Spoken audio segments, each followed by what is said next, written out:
কথা, খুব গুরুত্বপূর্ণ একটা কথা। বাবা মার যে ভালোবাসা,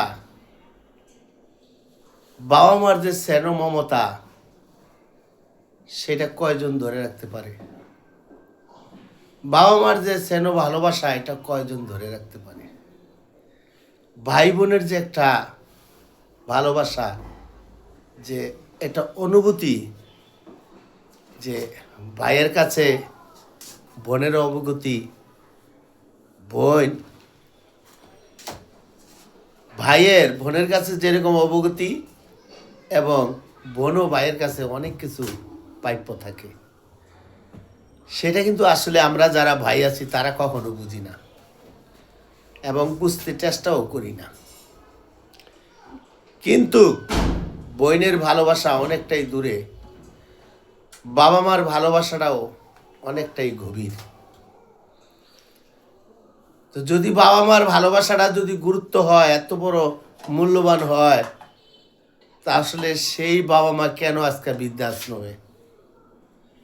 সেটা কি জবাব দিতে পারবেন? আপনাদের কাছে আমার এই প্রশ্ন। এবং এই অনুভূতিটা আমার ভালোবাসার মানুষের উপরে রেখে গেলাম। যেই মা ছেলেদেরকে জ্বর আসবে এবং ঠান্ডা লাগবে, যেই মায়ের বুকে স্থান দিয়া কাছে টেনে নিল, সেই মা কেন আজকে বৃদ্ধাশ্রমে? যেই বাবা রিক্সা চালায়া, গাড়ি চালায়া, ক্ষেত কামারে কাজ করা সন্তানের ভালো মন্দ বুঝার জন্য আহার জুগাইতে যায়া রাস্তায় রাস্তায় কাটাইলো, সেই বাবা কেন আজকে বৃদ্ধাশ্রমে? সেটা কি আমরা জবাব দিতে পারি বাবা মাকে? বাবা মার আসলে অন্যায় আছে, বাবা মার অপরাধ আছে। কি জানেন, সবচেয়ে বড় কথা হয়েছে, ওই বাবা আর ওই মা জন্ম দিয়ে আমার এই পৃথিবীর মুখ দেখাইছে, এইটি হলো তাদের বড় অপরাধ।